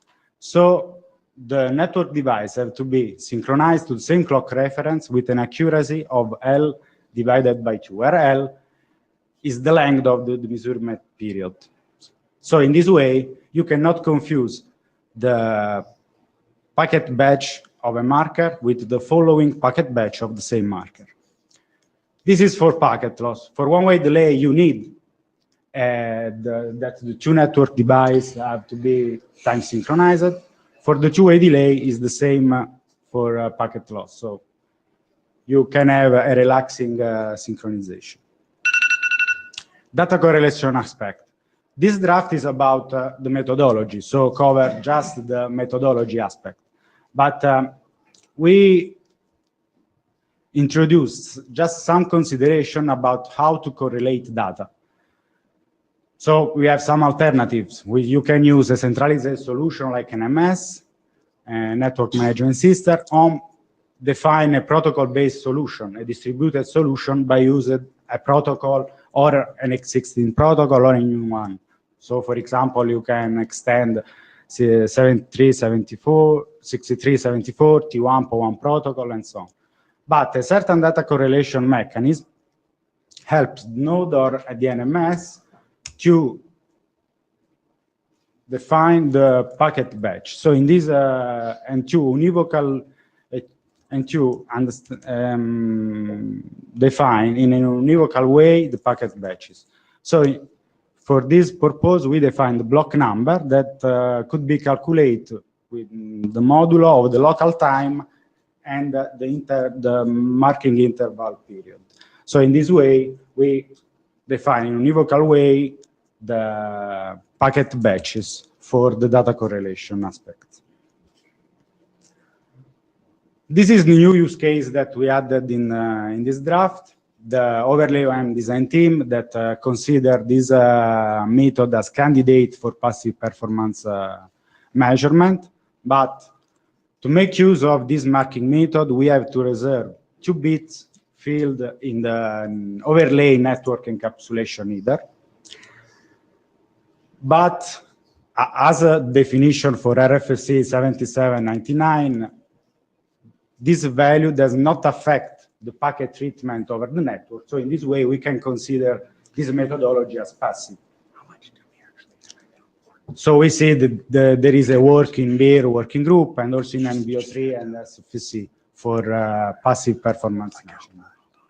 Okay, this is another slide that highlight the sentence I mentioned before. So the section 3.4 and 3.5 or RFC 7799 give us the definition for active and passive. So the interpretation of the overlay OM design team is that there was also a discussion on the list. So a measurement method that should not modify the packet processing it could be considered as passive. Okay, this is all for the alt-mark draft. Just a few slides about the extension to active measurement protocol. So the previous draft is for passive method, but as we agreed in Buenos Aires, I renew this draft for active measurement protocol, and not only for, because the old one was focused on RFC 6812, so that is the Cisco SLA protocol. But now we want to implement an extension of T1.1 protocol. So this proposal defines a simplified mechanism with benefit to the metric precision and computational load. We have two endpoints, the sender and responder, that exchange two equal alternate marking data flows in both directions. And the goal is the measurement of packet loss, delay, and jitter. What are the benefits? So instead of timestamping test traffic, the test traffic is simply marked. And there are some key aspects of this mechanism. The improvement of metric precision, because the packet timestamp can be taken in a more efficient way. We don't need to put timestamp into the packet, and we don't need to put sequence number within the packet. And we can enable hybrid measurement. Also because in intermediate measure points, the traffic is marked, and in the intermediate measure points, the measure is managed in the same way as the passive performance measurement. Okay, cool. So thanks. On the second draft, please read and comment on the list. I asked you for one slide. Yeah, one slide. That was three. Three is two more than one. Okay. And we have a question on the first draft from Ignacio, so I'll bring him in. Hi, I would like to ask, because the statement about packet reordering is okay, it's good, but I expected some kind of rule to make this calculation about the number of packets that you are putting with one color and the other and the second color. In the same way that you do for synchronization part. I mean, this could be more clear when you want to perform this kind of measurements. No, regarding the synchronization, I think that is enough, because if no, we choose it's okay. It's okay about synchronization, okay? I'm just saying that for the reordering part, it could be good to have some kind of rule to estimate the number of packets that you are marking with one flag and the other flag, okay? Yeah. But the issue is that the length of the marking interval depends on the network. You can choose the different marking interval but it depends by the network you want to monitor. So yes, but you very fast network, you can use a very low, very small marking interval. Otherwise, if you are measuring a very low network, you have to choose a bigger marking interval. So yes, this is clear. I just asking to provide some kind of formula, you know.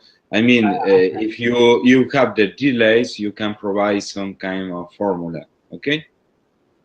Yeah, I agree. The section is new, so comments are welcome. And thank you. Okay, thank you. Mike Ackerman, is this intended to work in both IPv4 as well as IPv6? Mainly on the first document. Yeah. That's the question. Yeah, we are thinking about also IPv6 because now, okay, for IPv4 we cannot reserve no bit. For IPv6, I think there will be more chance to do it, and there is also the overlay OM. So you're looking into how it would be implemented in both. It sounds like. Okay. Yeah, Thank you. So are we on? Okay. Other questions on the working group draft P3M? So where do you think we are on this for working group last call? I think we have a November milestone for that. One more meeting cycle should be enough. Yeah, we hope so. Okay, good. All right, so we'll see you in Seoul then. And now we start with the lightning talks. So first is Reich Leibniz. And then you'll be the second one, I guess. Okay.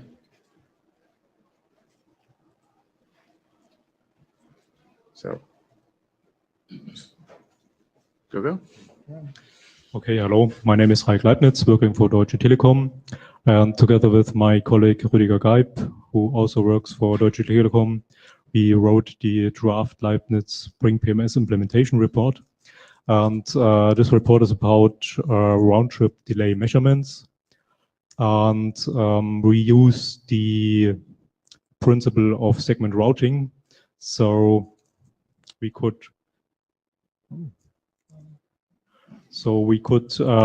steer a packet through a network with stacked labels.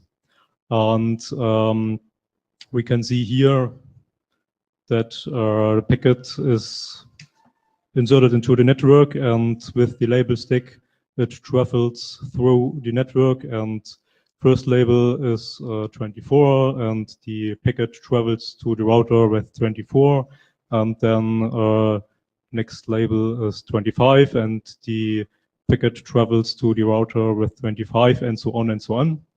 And the packet stays in the forwarding plane. We only use management plane access to read out the labels from every single router, but the packet stays in forwarding plane. And we measured also the timestamps when the packet leave the PMS and when the packet received the PMS. By the way, the PMS is our MPLS path monitoring system, which is able to inject packets through the network.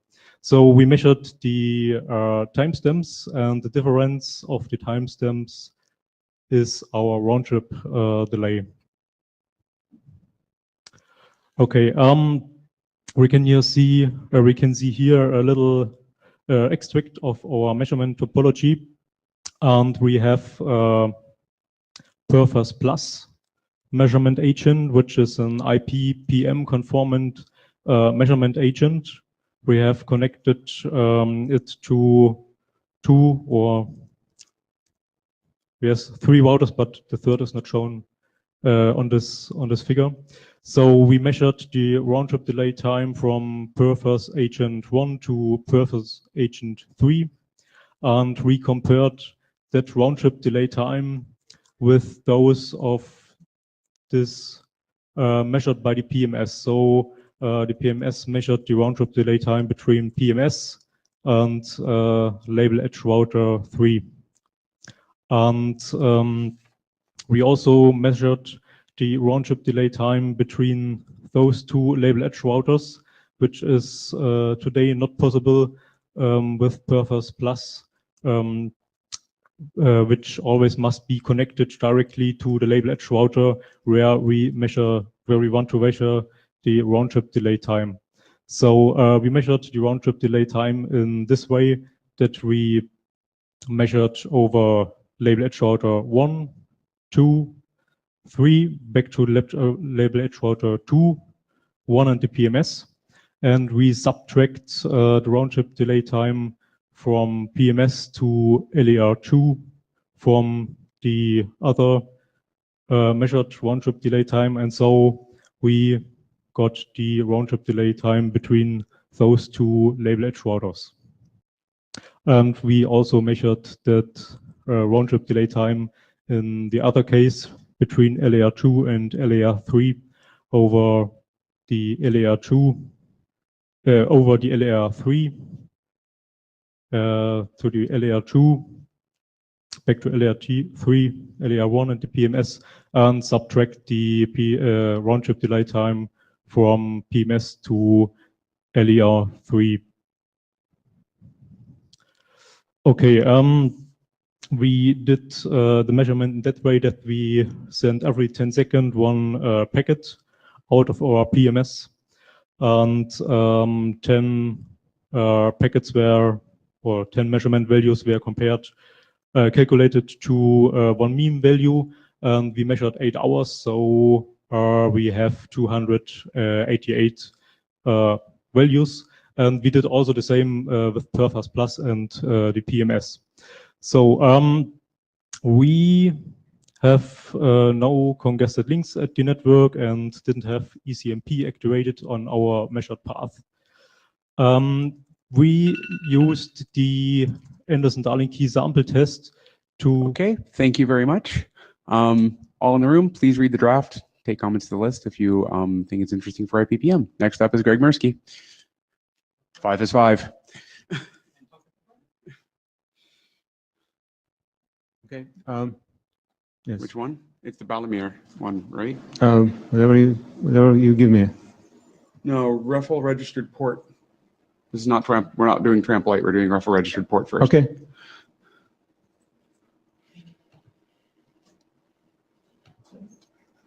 No. This one? No. Yes. Yeah.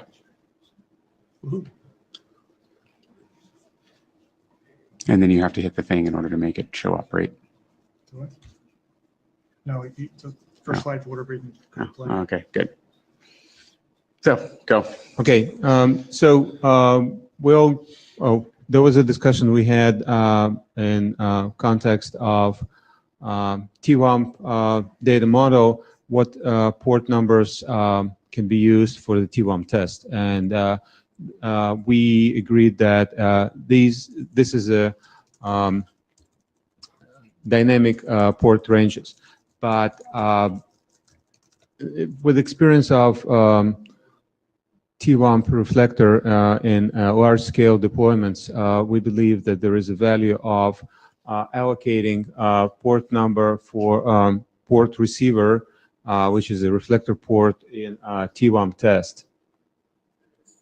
And that is based on experience with the mobile backhaul and in light of widespread deployment of things to things.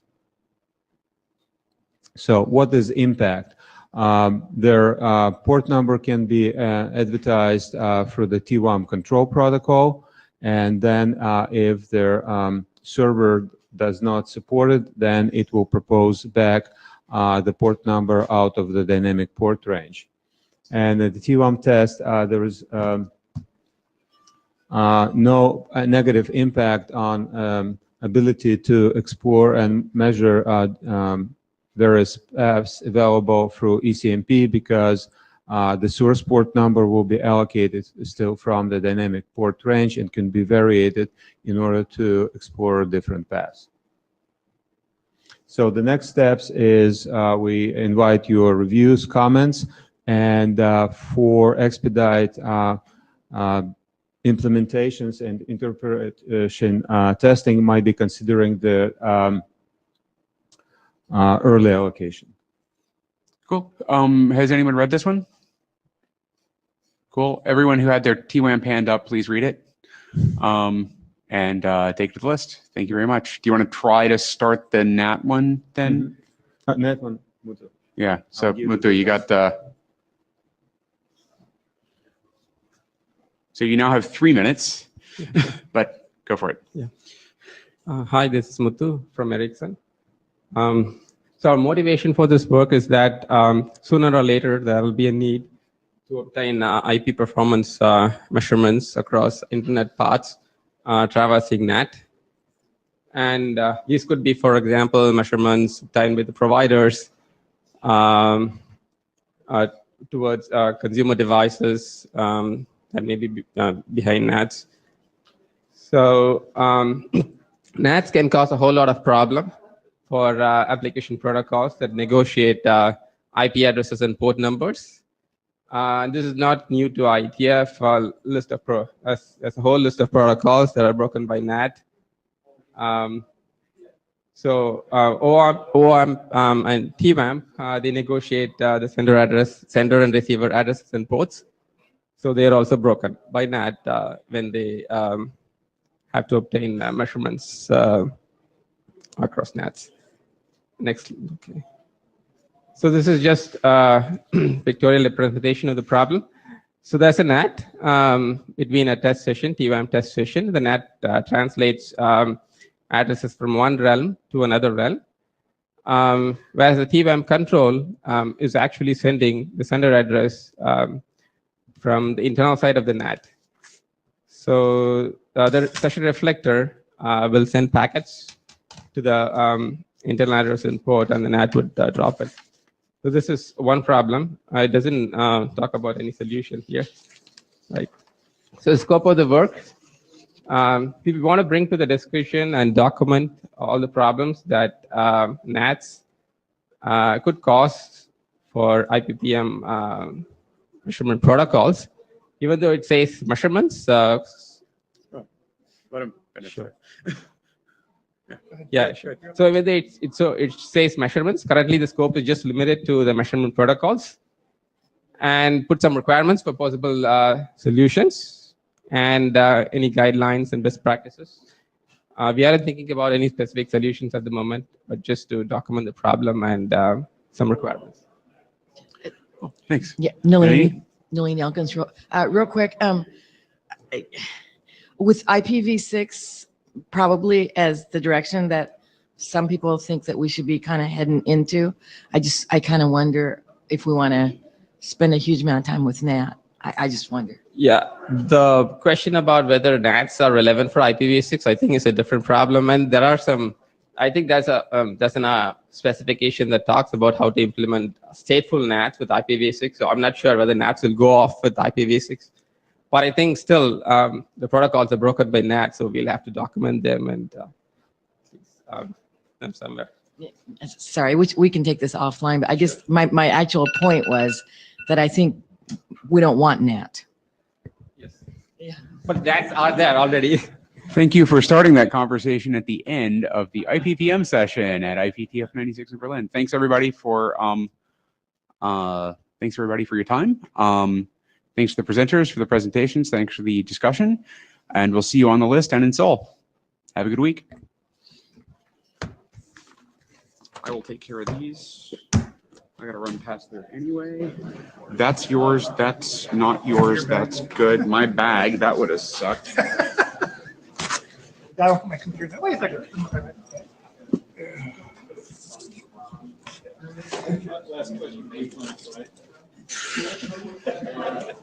Wasn't me.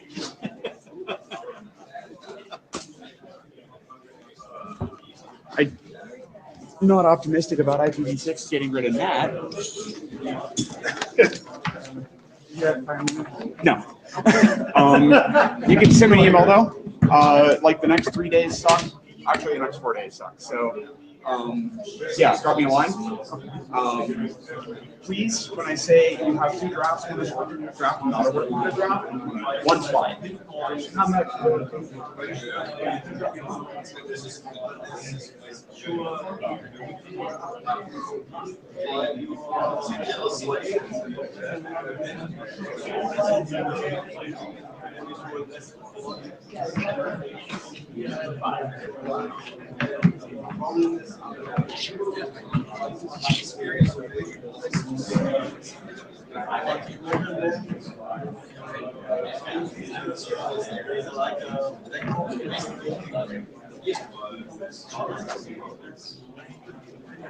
Where were you 2 years ago?